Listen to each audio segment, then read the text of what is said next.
சிவமங்கலம். கருத்தும் கண்ணும்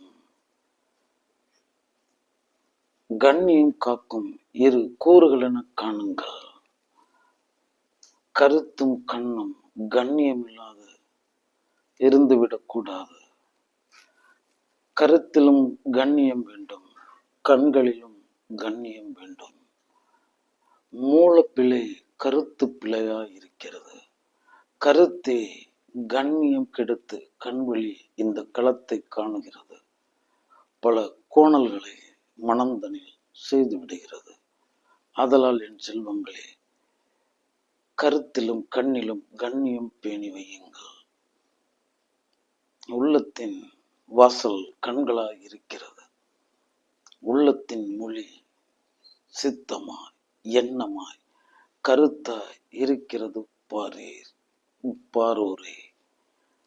அதனால என் செல்வங்களுக்கு சொல்றது என்னன்னா, கண்ணியம் கருத்திலிருந்து தொடங்க வேண்டும். அவ்வளவுதான். மூலப்பிழை எண்ண பிழை. குருநாதன் கூறுகிறான், குமரா, செயலிலும் பிழை இல்லை, சொல்லிலும் பிழை இல்லை, விளைச்சலிலும் பிழை இல்லை. ஆனால் அங்கு நிகழ்ந்திருக்கும் சொல், செயல், சாதனை எதிலும் பிழை ஏற்பட்டிருக்கும், தவறு ஏற்பட்டிருக்கும். அது நோக்கத்திலேயே பிழையோடு, நோக்கத்திலேயே குற்றத்தோடு, நோக்கத்திலேயே கருமையோடு செய்யப்பட்டிருந்தால் அது குற்றம் என சொல்லப்படுகிறது. அப்ப நோக்க பிழைதான் முதல் பிழையா இருக்கு. நோக்கம் தூய நோக்கம் கொண்டவன் அவன் செய்யும் செயல்களினால் சில விளைவுகள் இந்த சகத்திற்கு ஏற்பட்டு விட்டாலோ, அல்லது செயலில் பின்னடைவோ, அல்லது செயல்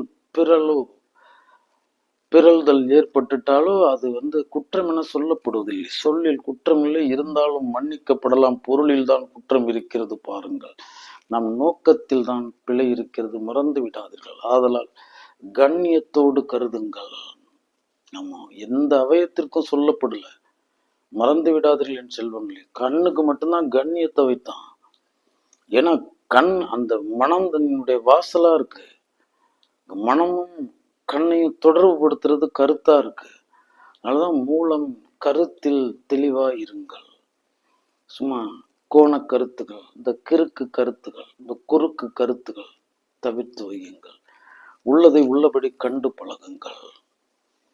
ஆம் செல்வங்களே, நோக்கமற்ற நோக்கத்தில் நிலை நின்றிருங்கள். நோக்கமற்ற நோக்கில் நிலை நின்றிருங்கள். சத்தியம் சொல்கிறேன்.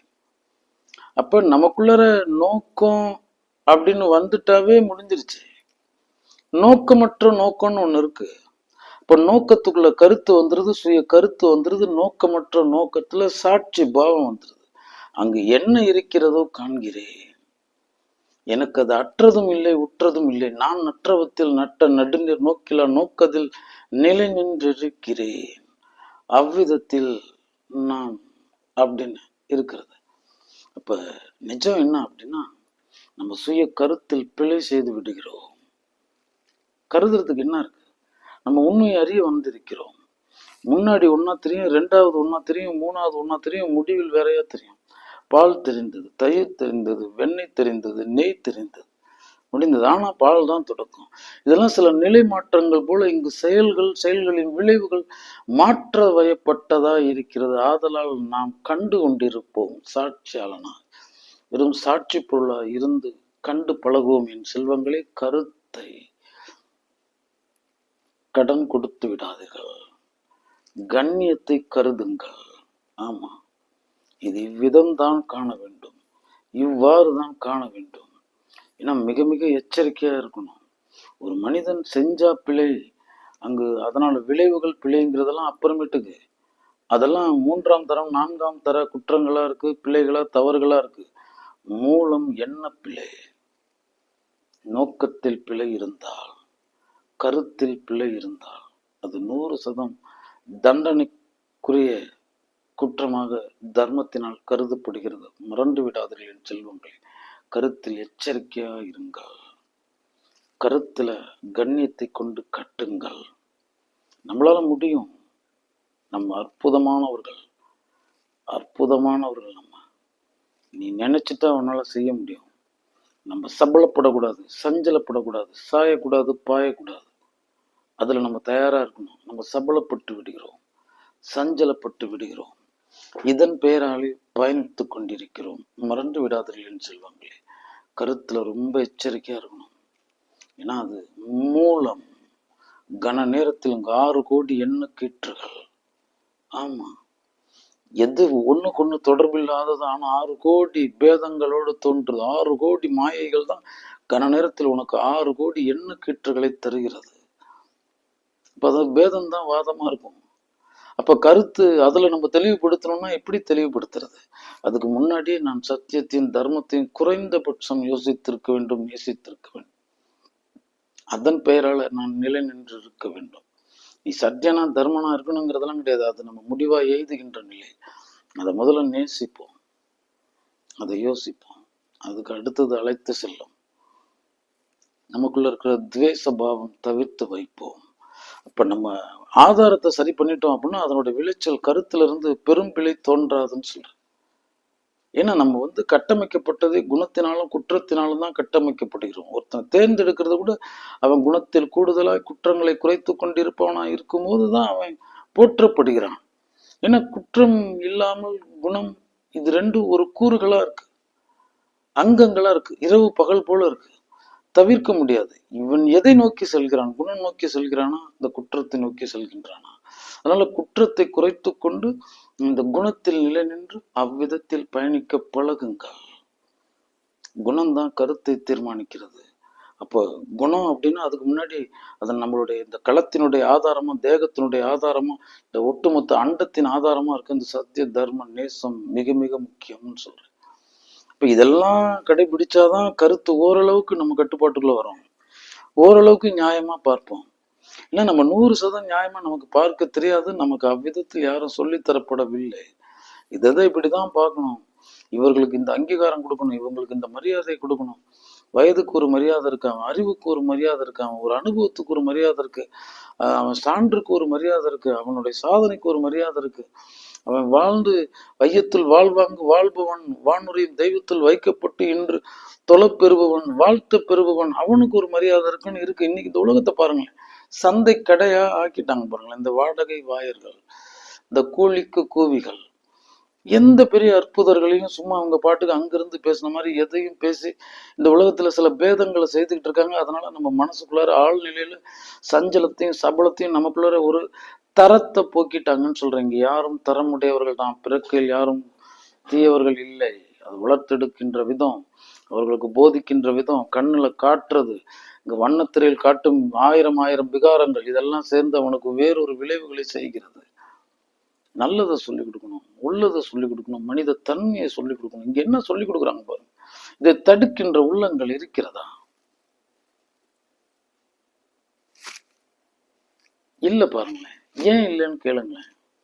ஏன் இல்லை அப்படின்னா நம்ம தனி மனித தரத்தை இழந்து விட்டோம். தனி ஒரு மனிதன் திறந்து விட்டால் சிறைச்சாலைகள் தேவையில்லை. இதற்கு என்ன அர்த்தம் போய் பாருங்க, உங்களுக்கு ஒரு பேருண்மை புரியும், பேருண்மை புரியும். ஏன்னா நம்மள சபலக்காடா, சஞ்சலக்காடா, சந்தேக காடா நம்ம மனசை ஆக்கிட்டாங்க.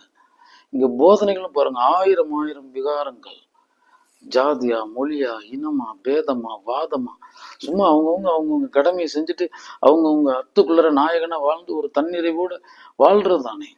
அதுதானே நம்மளோட தமிழ் சொன்னது, யாதும் முறை யாவரும் கேளீர், ஒன்றே குலம் ஒருவனே தேவன், பகிர்ந்துண்டு பல்லுயிர் ஓம்புங்கள். இதுதானே நிஜம். என் எதிர் வீட்டுக்காரன் தான், எதிர் வீட்டுக்காரன் இல்லை, அண்டை வீட்டுக்காரன் தானே, சண்டை வீட்டுக்காரன் இல்லை. இப்படி இங்கெல்லாம் பேதப்படுத்தினவங்களுக்கு எல்லாம் இங்க யாரும் கிடையாது. அதெல்லாம் அசைத்தவர்கள் பின்னாடி இருக்காங்க. இந்த அறிவிலிகள் அதையும் கொண்டாடிக்கிட்டு இருக்காங்க. அதன் பெயரால் இங்க வாதாடிக்கிட்டு இருக்காங்க. இறைவாதம் வேற. இங்க என்ன இறை? எந்த இறை களத்துக்கு வந்தது? ஏதாவது வந்திருக்கா? இங்க ஆயிரம் விகாரங்கள் நடக்கும்போது எங்கு போனது அந்த இறைவர்கள்? எங்கு போனார்கள் அந்த அவதூதர்கள்?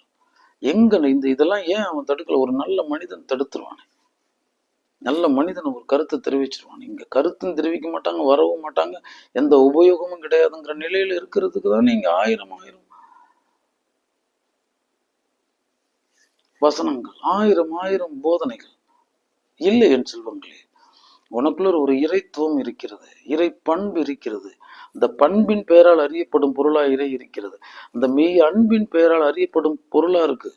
பேதம் பேதவாதிகளுக்கு இறையோ இறை அருள் அலைகளோ கிட்டுவதில்லை. அவன் வாழும் முறை சந்தைக்கடையாய் தன் மனதை ஆக்கிட்டு அதன் பெயரால தன்னை சாராத அல்லவர் அனைவரையும் அவன் வேறொரு கோணத்தில் கண்டு பகைமையின் பெயராலே வளர்கிறான். அவன் தன்னுடைய மனித தன்மையை இழந்துடுறான்.